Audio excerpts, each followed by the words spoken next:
Does this look familiar?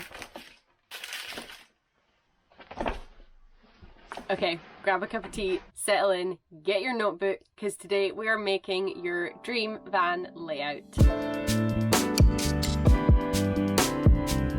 Designing a van layout is very difficult, I'm not going to lie to you, but ultimately it's going to turn out fantastic because it will be as unique and as special as you.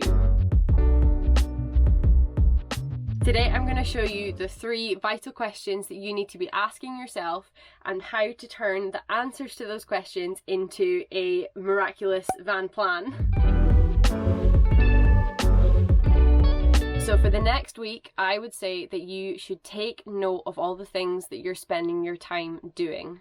Are you working from home all day? Are you spending hours in the kitchen preparing an absolutely miraculous dinner for yourself? Do you really like having a really hot shower at the end of the night before you get into bed? So figure out what you spend your time doing and what brings you the most joy and write it down. If you know that you definitely want a shower, does that mean that you're going to have an 100-litre water tank? Are you going to rely solely on plug-in power, or are you going to have solar panels and therefore require battery storage? Are you like us and super into mountain biking and therefore you want to bring all your bikes with you? Are you big into surfing and you want to have room for, like, I don't know, 6-foot surfboards? Do you read all the time and you want to have ample storage space for your books? Do you just really want a full-length mirror? You know, what do you want to bring with you? Okay, so by this point, you will have a list of all the things that your van needs to have to make it the perfect space for you. So what you need to do now is to block yourself off an hour for sitting with your list and thinking about your space. I would also recommend spending a good chunk of that hour watching a lot of van tours on YouTube, because that's the best place to pick up inspiration. In the garage, we've also got stuff on. This one's really good. So we've got our bag full of like dog stuff. So we've got like balls, frisbees, some cat food treats. Dog stuff. Cat food treats. Get out a notebook and a pencil and just go for it. Just start drawing, start sketching, scribbling.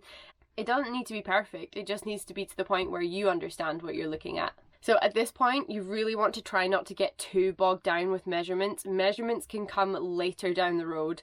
At this point, you're just having a vision, getting conceptual, you know, making some images. This is not going to be your final cut list, so try not to get too bogged down with numbers and, you know, getting too wrapped up in that at this point.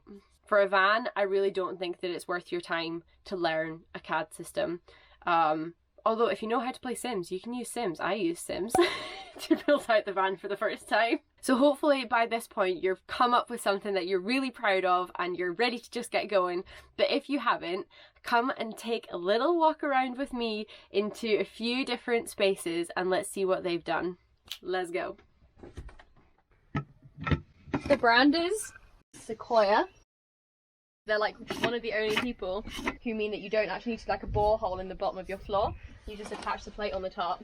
Oh, as if? Screw it in. Yeah, this area is great. This is the proud area. Eat here, do work here, and yeah, party.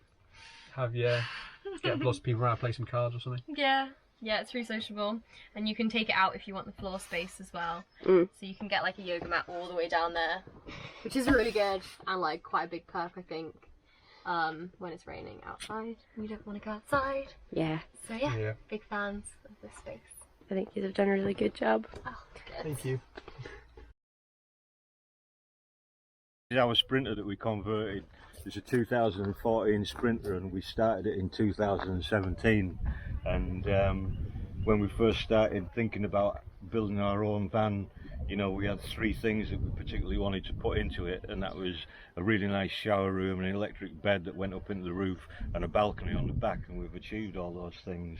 There's a little bit of weight in the bed, but it lifts quite easily because it's on a pulley system. It gives you so much more space. Oh yeah, it's great. Like, yeah.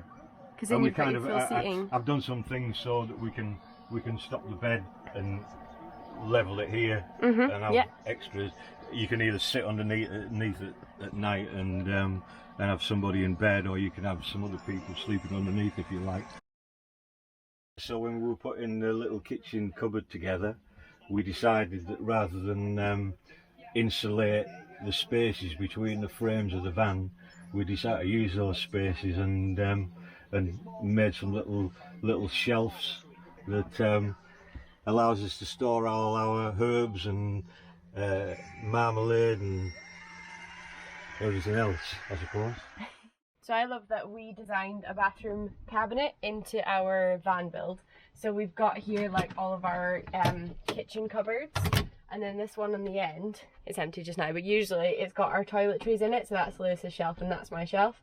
And I just really like that as like a little element of, I don't know, it adds space to the van, do you know what I mean? And then we designed our van to have a big huge bike tray to hold 3 mountain bikes, and also have the capacity to hold 7 foot, how long? 6'8". 6'8". Okay, so we can have up to 6'8" surfboards in here, and that works because in here, so we didn't close off this cupboard, so there's no back here. There's also no back between this cupboard either, it's just a net.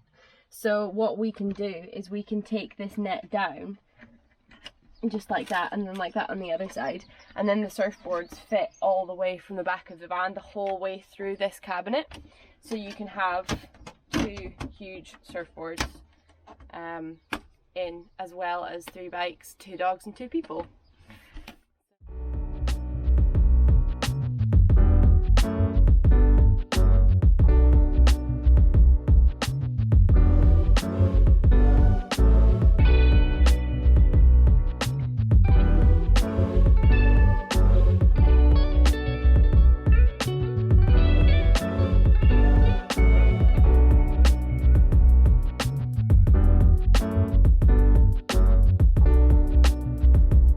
Yeah, there's some pretty cool stuff out there, and if you just keep searching YouTube for van tours, you will come up with so many cool ideas to get you inspired. So I think it's important to remember as well that you're always going to have a little niggling regret about something that you did or something that you missed or overlooked or something like that.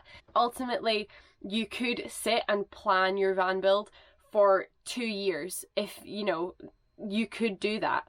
But then you're missing out on 2 years of traveling. So I would say, yeah, just come up with, do the three questions, get your 3 answers and build something around that.